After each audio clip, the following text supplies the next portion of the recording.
Hey guys, Elite Legionario here, bringing you a fort defense battle for Rome Total War. I'm in the command of the armies of Britannia, and my opponent Tree Puncher 64 will attempt to overthrow me as Macedon. So if we have a look at my forces, guys, my army consists of 3 units of gold, all in the way, 3 units of gold chosen swordsmen. This unit might be more than gold. Yeah, they might have an experience sheet. Yeah, I think they have an experience chevron as well each. I have 1, 2, how many was it? 3, 4, 5 units of gold and 2 experienced woad warriors.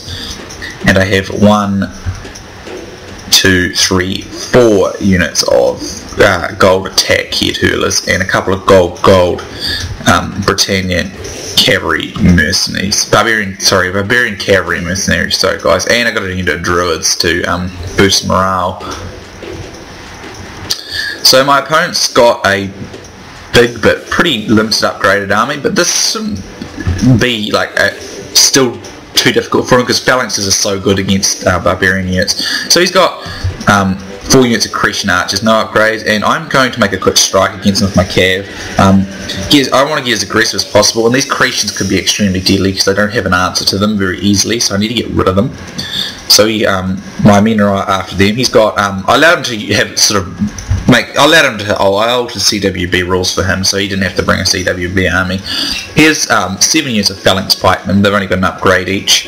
He also has, I believe it is, 7 units of 2 upgrades each royal pikemen. So he's got a huge infantry force, and they're all pikes. That is a bit of a concern for me.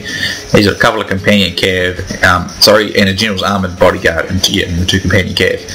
So I'm doing what I can to try and clean out a lot of his missile units there, because I know how deadly they'll be. I figured by the way my opponent was playing that he was fairly inexperienced for the most part, and the fact that he asked for what he did, but I don't mind. I usually just play against whoever, to be honest, unless they're rude or something, which most people are not, so it's good. So I was actually hoping to use my cav in a way that I'd be able to draw out these units of cav and then use my other unit of cav to get the archers, but it turns out I didn't need to do that at all. So I'm going to go into loose formation with my infantry and head hurlers here. Now the infantry that are in front of the wall are shielded by the wall, so that's good. But I'm going to put these guys into loose because they get inflamed here. But in loose and with fire arrows, they probably won't lose too many men, so that's alright. And I'm just trying to get rid of as many of these archers as I can. So I do get rid of a good number of these archers, Cretan archers, as you can see with my cav, so that's good. So I thought it'd be fun to bring woad warriors. Woad warriors are cool, but they're not that effective, to be honest. So I wouldn't, and I brought head hurlers. Now usually I will be honest, I think head hurlers are a stupid unit, but when he brought Macedon, I thought, well, with only 3 chosen swordsman units and woad warriors, I probably should bring some head hurlers. So they're a ridiculous unit for sure, but they're an effective unit nonetheless. They're a unit I will be very happy not to see in Rome 2. I'm sure they won't be in Rome 2, at least not in the capacity they are in this Rome. So here I see a chance to get rid of his ram units here, so I'm going to try and attack there. My units do a weird job getting out of this. I'm retreating them this way, and then if you look, they kind of run over here, and then kind of shoddy work there by the computer and getting them out because I didn't tell them to do that, and they still did it. So never mind there. And I believe I will start throwing these heads in a moment. And they didn't even have range there, so I mean, they got an incredibly short range, but they are very effective. So he's approaching, but I mean, as you can see, I think, he's probably fairly new in his way he played. But just what I gathered, they must be on skirmish mode here because they're kind of running around like idiots and retreating back. So yeah, they're probably on skirmish mode there. So I need to get them off skirmish mode. I forgot about that. So they will start throwing their heads, and you'll just see the men go fall like flies. So if we watch this unit here, which is facing backwards too, which isn't good. So any moment now they will start throwing their heads. I've recondensed my men into a tighter formation too, because those arrows are not much of a threat anymore. So here come the heads, and this unit here, let's see, 101, look at that. Hold on, here's another volley. This is a disaster. The enemy have Look at that, 88. Drive them out. And they're just, heads are just ridiculous. I mean, look at that, just a couple of volleys and they've lost 40 men already. It's quite maddening.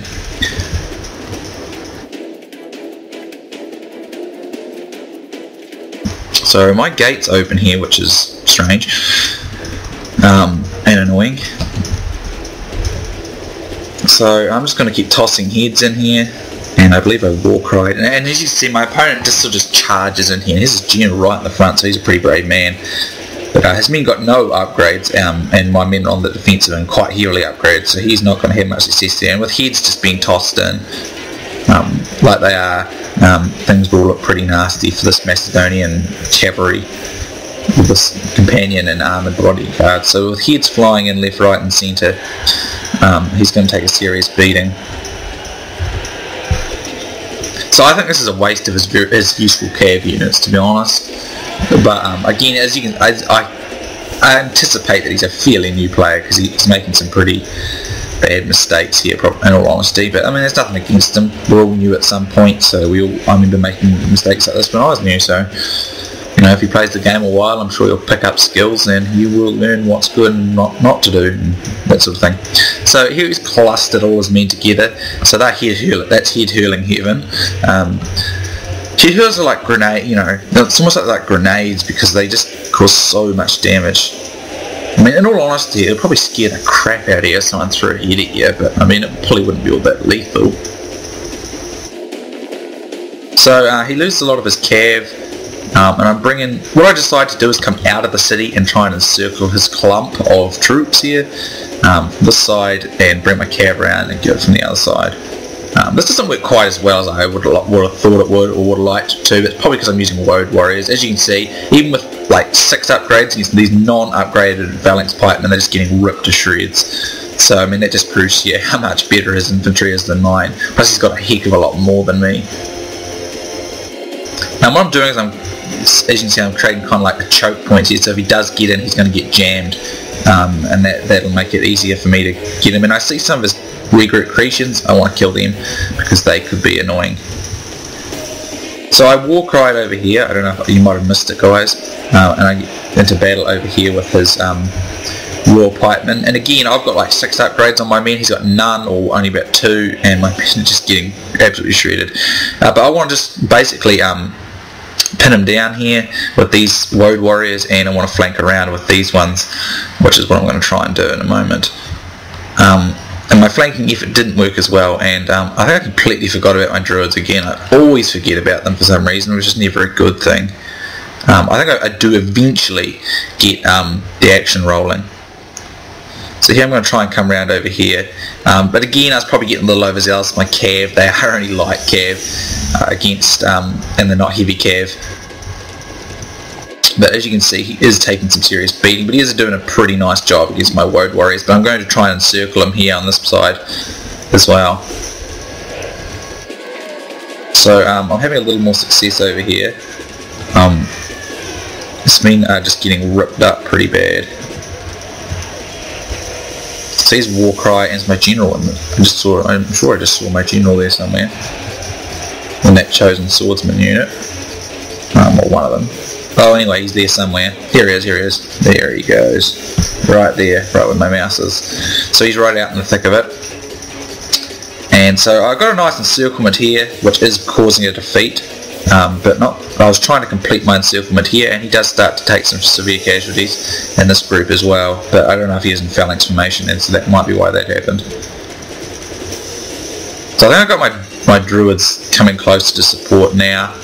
I always forget about them though when I use them, but they are a good unit to have, especially with Gaul, and particularly with Gaul, but also with Britannia if you're not got chariots. Chariots are limited in siege though. So here's the Macedonian General again. Love the Macedonian General's appearance in this mod, or not mod, the Bells mod. It is very, very cool. So if I can come out of a city I will, but it's better to usually stay in one because it gives you better defense bonuses, but I just thought it would be fun to come out and try and encircle them. And as you can see, I'm having quite a lot of success.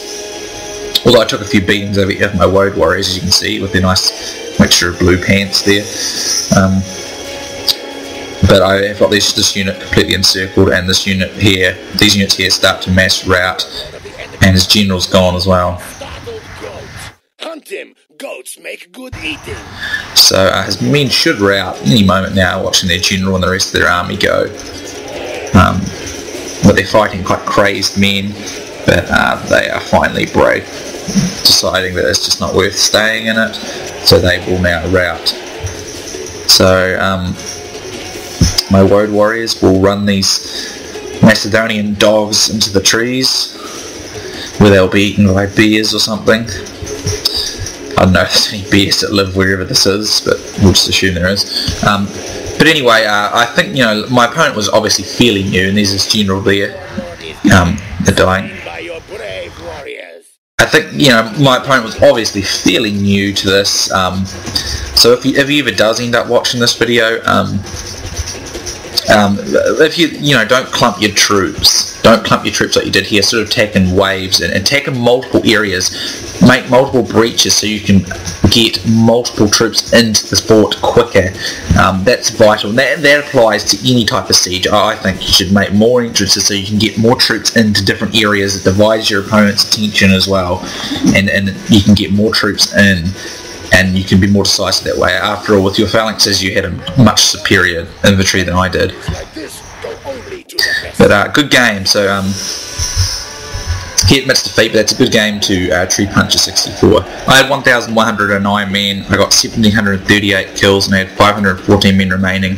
Tree Puncher had 2,020, so he had nearly twice as many men as I did, and 692 kills for him and 259 men remaining. So if we look at my statistics, my chosen swordsmen, they all did good, but that's to be expected. Woad Warriors, this one got 150. This one got, no, it's a Head Hurler. Head Hurler's got the most, 192, 116, 162, 105 for this one. Top kills, we have to go to this cav unit, Gold Accretions, 200. It's 196 for this Woad Warrior.